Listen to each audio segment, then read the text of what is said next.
And this is, in fact, as far as the education policy of Karnataka is concerned, where the Pythagoras theorem and the apple falling on Newton's head are supposedly fake news. Lessons on Hindu genocide not included in textbooks.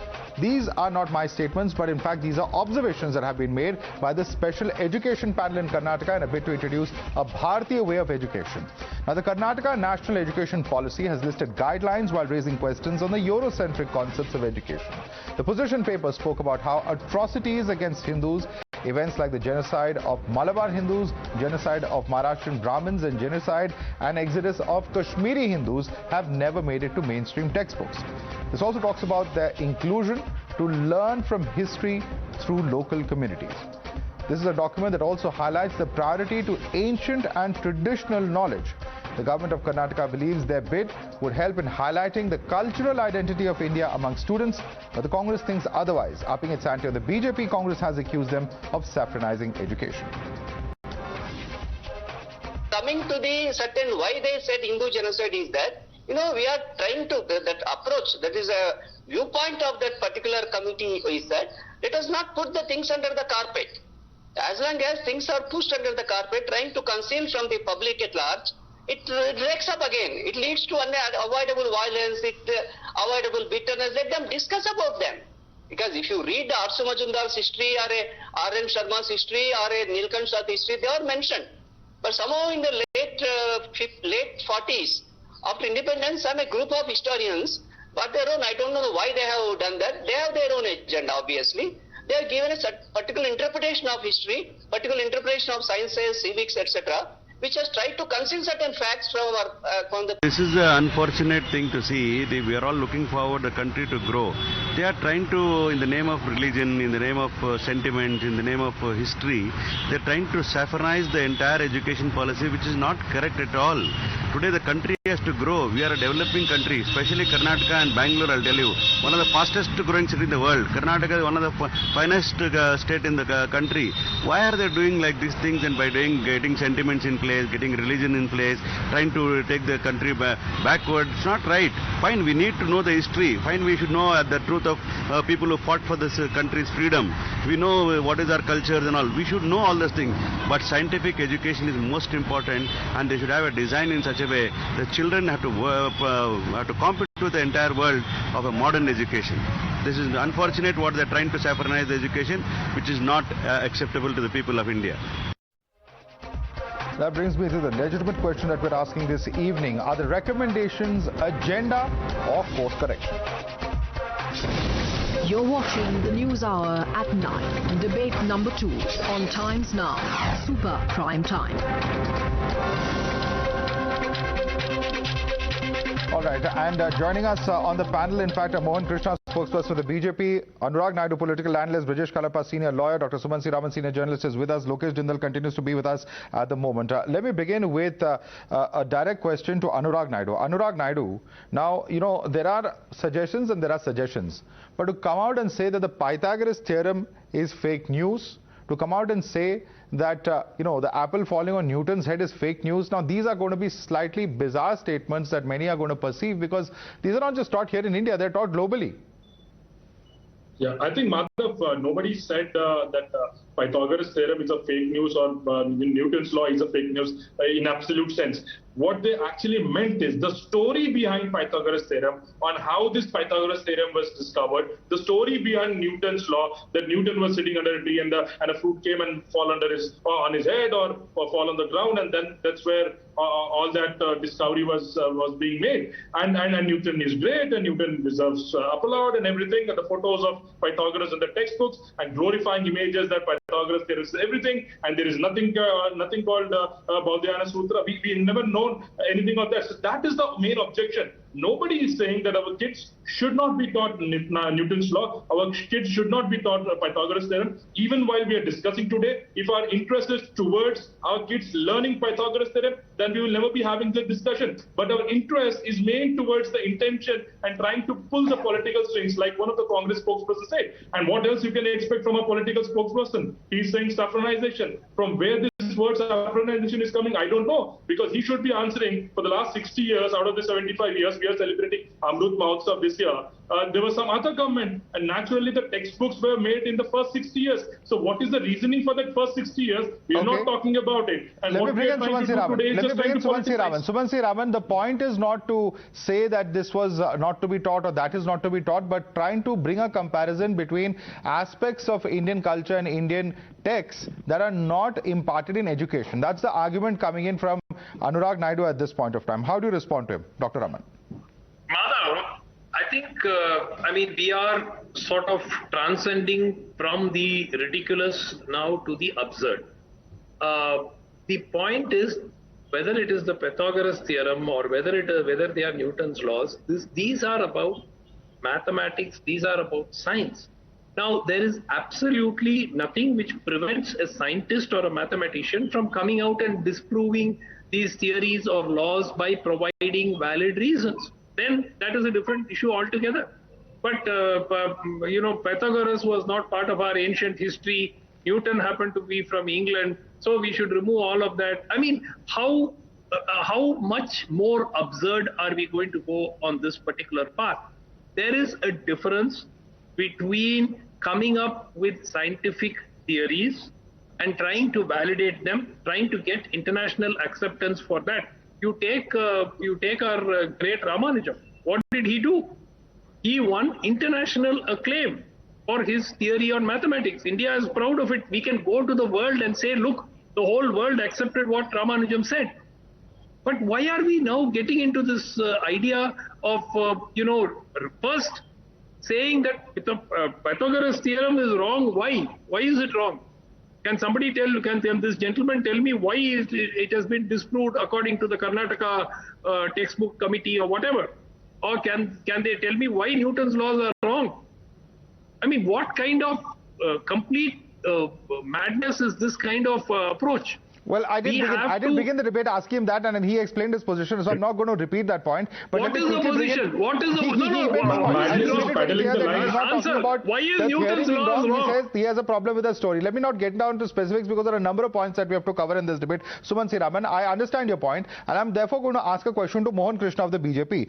Mohan Krishna, it is one thing to come out and say that you want to address, aspects of history that have not been taught, whether you're talking about what happened in Kashmir, what happened in Malabar, but the question is this, that how far is this going to go?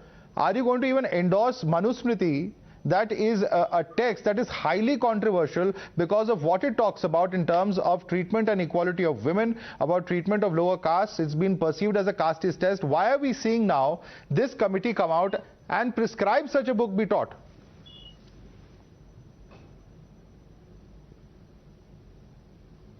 Madhav, it's a fantastic subject you have considered for the discussion today.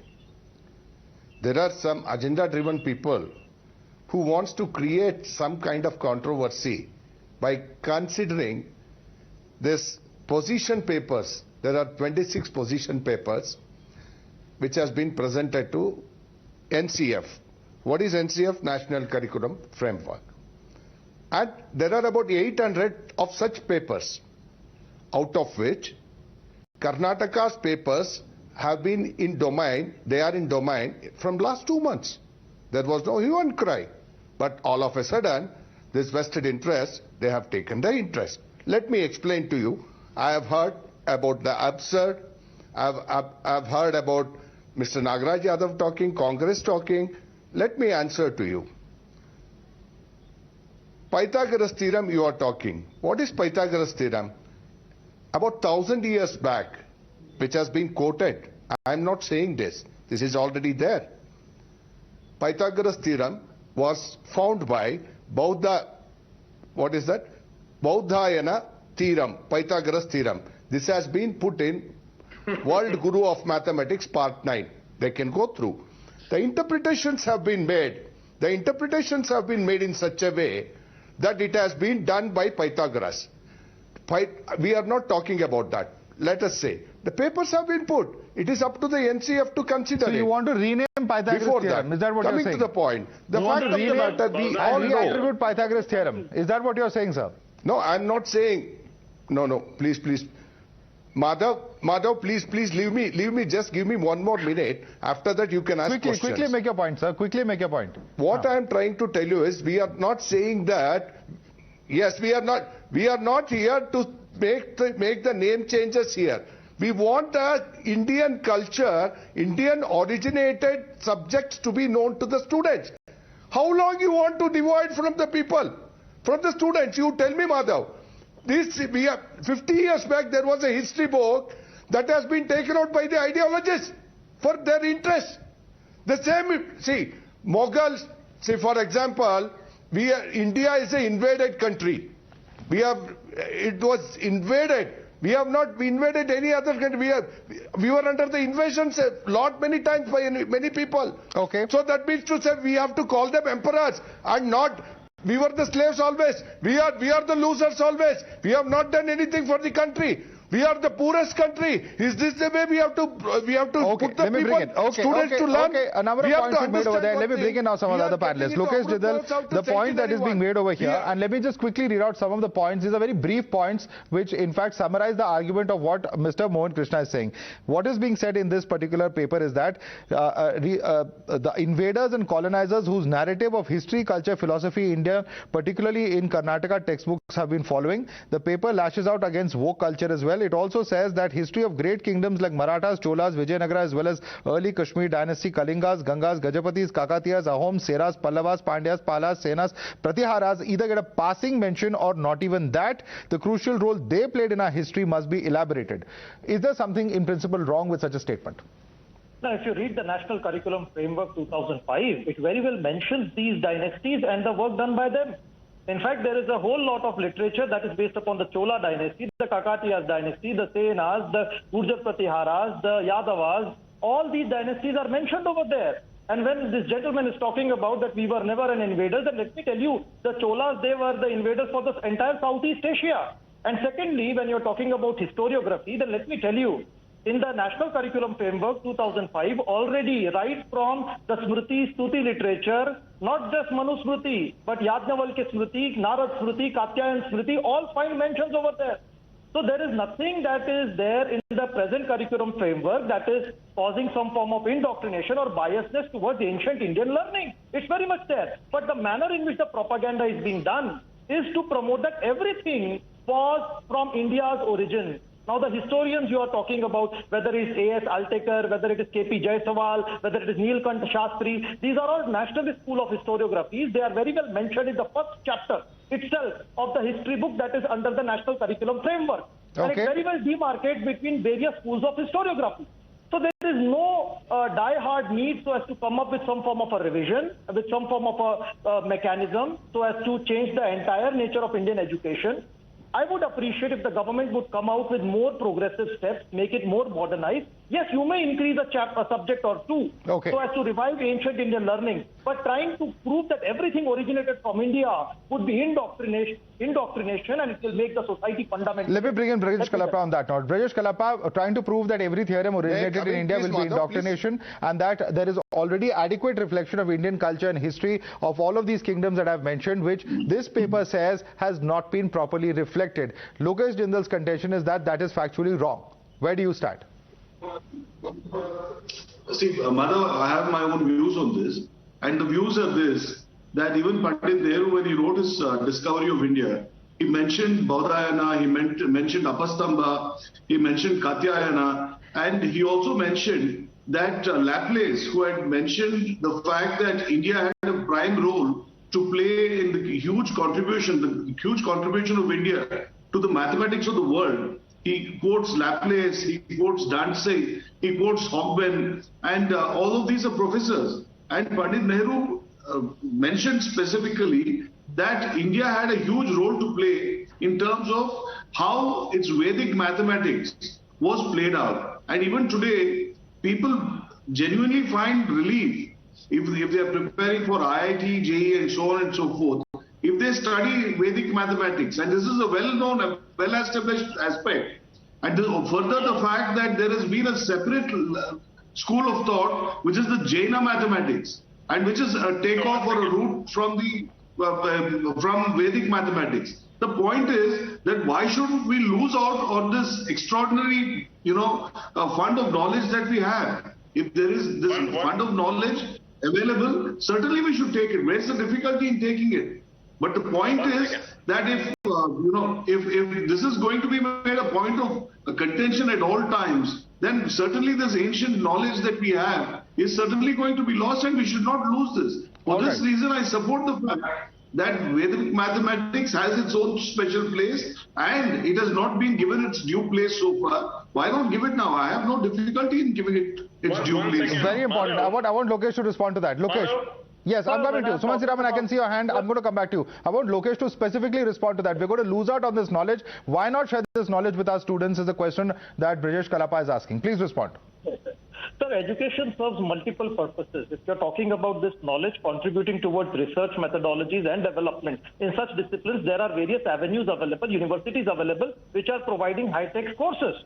So there is no dearth of this knowledge getting lost or this knowledge being marginalized. In fact, the government already has well-established platforms so as to promote these knowledges. Now, secondly, when you're talking about small children being made to study everything from Indian origin and trying to be made indoctrinated that everything good originated from India. If, in fact, there was only a one-way traffic from India to the rest of the world, it has a dangerous trend that we might see. We might see that people might become what Al-Biruni described in the 11th century AD, that for us, there was a closed door for any form of learning from outside, which caused the decadence of the society.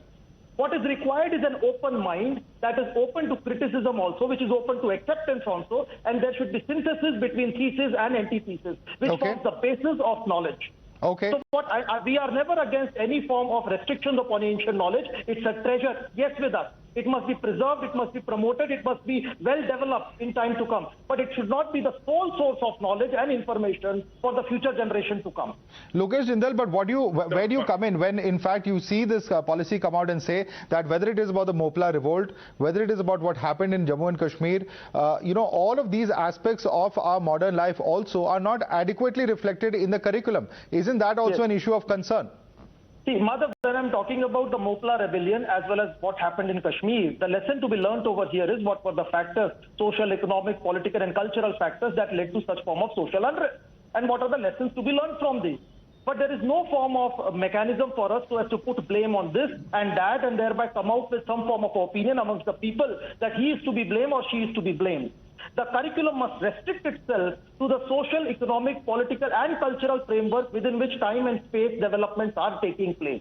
All right. So you're in a sense saying that if we bring out those aspects of what has happened, which is also our lived and shared history, then we would be creating fissures in society. Is that the argument that you're making? Indian Council of Historical Research already has its own separate division which looks into these matters, which publishes journals and which researches on these topics, which are included into the framework. Why should it not be there in the curriculum? Mohan Krishna, do you agree with that? Do you agree with that contention of Mr. Lokesh Jindal that bringing it in will increase fissures in society? No, absolutely. Absolutely no. Why? For that matter, why the murmuring has to happen between the students that it was something like that? Wo aisa tha, wo vaisa tha. That is not a history. That's not a history what they're reading today. See, look at the way. Look, no, please. Look at... Please tell me, sir. Look, no, please listen, Jindal. Lokesh, you made a point. Now listen to the other side, what I'm trying to tell you is, what is the problem with these guys? What is the problem with these guys? We have to, see, the history has been rewritten, or some was eroded. Why we are adding that? People, let the students come to know. I will say something to you. Shadrasa is very important. What is Shadrasa? Does any of us know? For that also they are saying that you have to go for research. Why not the students learn that when in the curriculum? What is the problem in that? Let them learn. If they want to advance it, then they can go for research. That is what. Let me ask a question to Lokesh Jindal. Why 35 years you have not then revised this policy? What was your problem then? Just to keep the history? Just to erode the history? See, look, we have to understand one thing. India is a country has given lot many things to the world. No, please, Mr. Jindal, I have heard you. Please listen. India has given lot many things to the world. We are not here to get westernized always. We have to give it to the world back again. The time has come for us to give it back to the world. We have done what we have done. Why our students should not know that? Okay. Tell me why you are All right. All right. Many hands going up. Many hands going up. Let me okay. Many hands going up. Let me put that question across to Sumanth Raman. Sumanth Raman, why not revise curricula at regular basis? And also at the same time, if there have been contributions of India, why hide them? Is the contention coming in from Mohan Krishna? Please respond. Not at all. Nobody is ever saying hide the contributions from famous Indians of the past. Nobody is disputing. The point is, when you start to get involved in maths and science areas and say that what is effectively, may not necessarily be scientifically proven with evidence. For instance, let me take this Vedic mathematics itself. I think Mr. Brijesh Kalapa spoke about that. Now, can Mr. Brijesh Kalapa tell us what is the origin of Vedic mathematics? Are there any documented sources linking them to the Vedas? That itself is questionable. This whole theory of quote-unquote Vedic mathematics dates back to the book by that Bharati Tirtha somewhere in the 60s or something, if I remember right. And that was also published posthumously after he passed away. Okay. So I think that you have to understand that a lot quick response from Brajesh. Brajesh, we're almost out of time. Quick response, please. You've created a doubt you've created a doubt as far as the argument of Brajesh is concerned, and that's the only reason I have to give him a quick response, quick time to respond. 30 seconds, Brajesh. Please respond.